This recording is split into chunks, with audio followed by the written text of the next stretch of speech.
Okay, let's take a deeper dive into China's economy. And joining us to talk about all of this, Yan Liang, the Chair Professor of Economics at Willamette University. Yan, welcome back to our program. Great to see you again.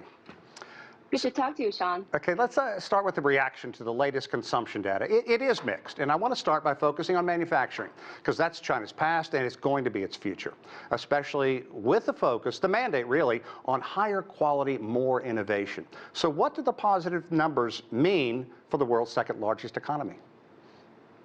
Right. So you're right that China's industrial production it's really standing out. I think when you look at the number, industrial output growth has gone up by 5.4%, and particularly when you look at the specific products, the NEVs, the new energy vehicles, the industrial robots, and also integrated circuits, these productions really grew much faster than the rest of the industrial output.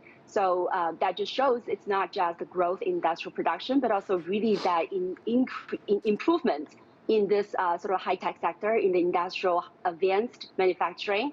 Also, the reporter talked about the investment in the high-tech sector has gone up, by 8.8%. So all of this just shows that, China is not just the industrial powerhouse of the world, but it's also moving up the value chain. It is really producing a lot more, advanced products for itself and also for the rest of the world. Okay, but consumption, that continues to be a real problem, and for a variety of reasons. And the fact that the Chinese are not buying big-ticket items right now, it seems to indicate that they are concerned about where the economy is and where it's going, even with stimulus measures from the government that have taken root. Right. So I think, this is a quite complex picture, and we need to kind of dissect the number a little bit. So you're right. The November number shows the retail sales only grew by about 3%. And again, last month, October, the growth rate was 4.8%. So I think a lot of economists were expecting, with all these stimulus measures, this month, the growth should be much higher than, the 3% rate. But I think there are also some sort of high base effect. If you remember, this year, the Single 11, the shopping festival, really started in mid-October. And so, consumers may already front-loaded some of their purchases back in October, which contributed really strong growth in October, and so relatively weaker in November this year compared to last year. But month over month, November's retail sales actually increased by 0.16% over October. So it is actually a positive momentum for that matter. And when you talk about the big ticket items, in fact, I think thanks to the trade-in program, when you look at home appliances, furniture, and automobile sales, they actually grew by 10%, 7%. Actually, home appliances grew by 22% in November. So I think it shows some of these consumption stimulus effects are actually pretty strong. That said, some of the non-subsidized items, jewelry, cosmetics, and beverage and tobaccos, all this seem to, they slow down in terms of the growth rate. So yes, it's a mixed picture, but I would always say that, as the Central Economic Work Conference stated that boosting domestic demand is going to be the top priority. They're going to expand the trade-in program next year and also provide more support for low-income families and so on and so forth, and also, improve the social safety net. So I think all of these are just, showing that the policymakers are aware of that, and they are going to try ways to boost domestic demand, consumption, and investment included. So let's pick up on that, because what impact do you think these numbers are going to have on government policies moving forward, and how much more can the government do? Let's talk a little bit about last week's China's Economic Work Conference, because in simple terms,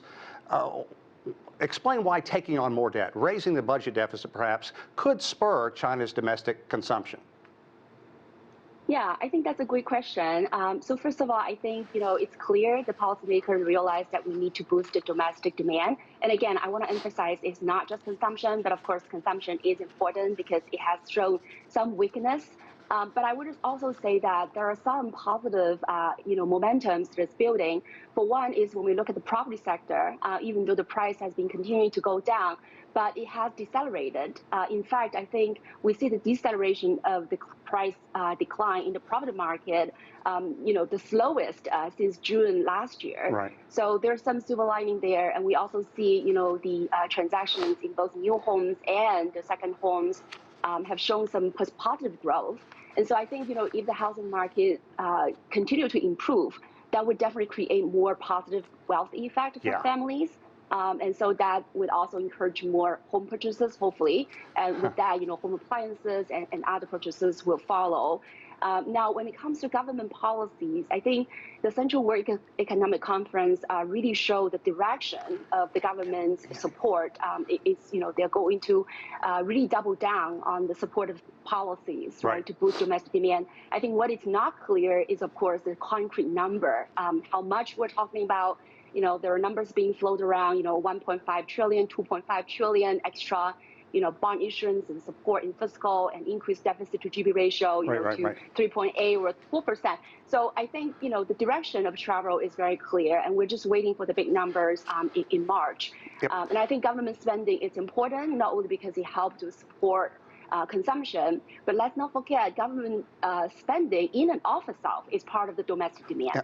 Now, we've covered a lot, but I really want to ask you about Donald Trump's threat to slam China with greater tariffs. Here in the United States, a lot of people are talking about how this could just be some kind of ploy to basically hit China, if you would. The Republicans are portraying it as being tough on China. Now, as an economics professor, what do you see? Because the bottom line is this is going to drive up prices everywhere. Absolutely. I think, we all know that Trump is known for, being a transactional person. And so it is possible that he's, talking up the narratives and rhetorics and trying to get some sort of deal with China. And at the same time, I think, we're also seeing him, in a way, soften a little bit his stance and his narrative in the recent days or weeks, right? He's saying, inviting President Xi to his inauguration in his most recent interview. He's actually calling, President Xi as an amazing person. Sure. And if U.S. and China can work together, they can confront any, challenges. So I think, China is always, stating what they're trying to do is they don't want us to start a fight, but they're not afraid of fighting back. So I think what China would do is really prepare for the worst, but also hope for the best. And there are plenty of policy toolkits, I think, in China's control that they could find ways to boost domestic demand and dodge the kinds of, tariff war coming from the United States. And again, tariff war will be very costly. And I think Trump actually walked back in some of his earlier promise, right? He said now he can't guarantee the price is not going to go up, consumers are not going to pay.